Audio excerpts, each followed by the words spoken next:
Chapter 1205. The loud roars caused everyone to suddenly clutch their ears in pain. The barrage shot right at Wilbur had enough firepower to destroy a large building.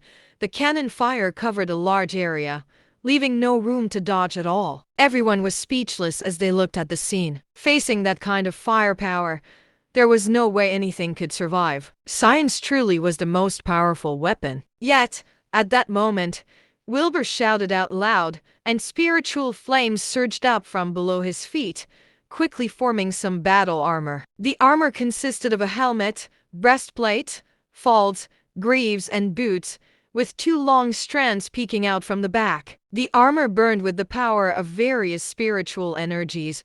Runes circulated it as thunder roared, protecting Wilbur's whole body and emitting the aura of an unbreakable wall. It was a protective method that Wilbur had conceived of based on Eileen's domain. He named it the protective battle armor. The protective battle armor focused on defense and was made of Wilbur's spiritual energy, lightning, and dragon power. The runes that formed on it were all defensive runes as well. As Wilbur's strength increased, the defensive capabilities of the armor increased to a horrifying level as well. The moment the armor was formed, the bullets rained down on it like a violent torrent. At that moment, the constant explosions were heard, and smoke was everywhere. The whole plaza was filled with smoke caused by the explosions. Seymour laughed maniacally as he continued to frantically show off his firepower. That terrifying firepower lasted for about 3 minutes, completely depleting all the ammunition in the box before he stopped. Seymour scoffed coldly before he put the armor down next to him, sitting back down on his seat as he looked at the smoke-filled air. Everyone's gaze was fixed in the air as well, waiting to verify Wilbur's death. A lot of people even thought that Wilbur would have been reduced to ash with all that firepower and would not have left a single trace. There was a faint smile on Ferris' face as well. He said to Seymour, "That armor of yours really is something everyone would want. Of course, I spent billions on this, hiring famous smiths to make it.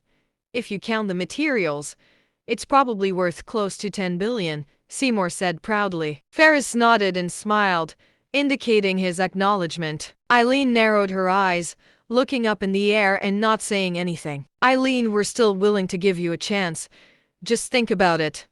Ferris looked at Eileen and said. Eileen coldly answered, "I won't work with someone with different ideals." Ferris sighed as he shook his head. Joanna and the others had clearly been shocked by Seymour's strange armor and horrifying firepower. After a long period of silence, they suddenly erupted in cheers, looking at Seymour with immeasurable reverence. In their eyes, Seymour was the coolest person ever. As for Wilbur, they had forgotten all about it. Yet, when the smoke cleared, everyone's expressions slowly started to stiffen. They saw Wilbur still standing in the air with his armor on, looking like he had not taken any damage at all.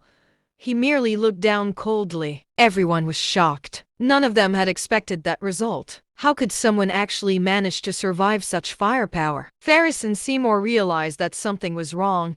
They looked up in the air only to see Wilbur completely fine. The two of their expressions immediately darkened. Joanna and the others were completely stunned. How was that possible? Did he nullify Seymour's immense firepower? Only Eileen had a calm smile on her face.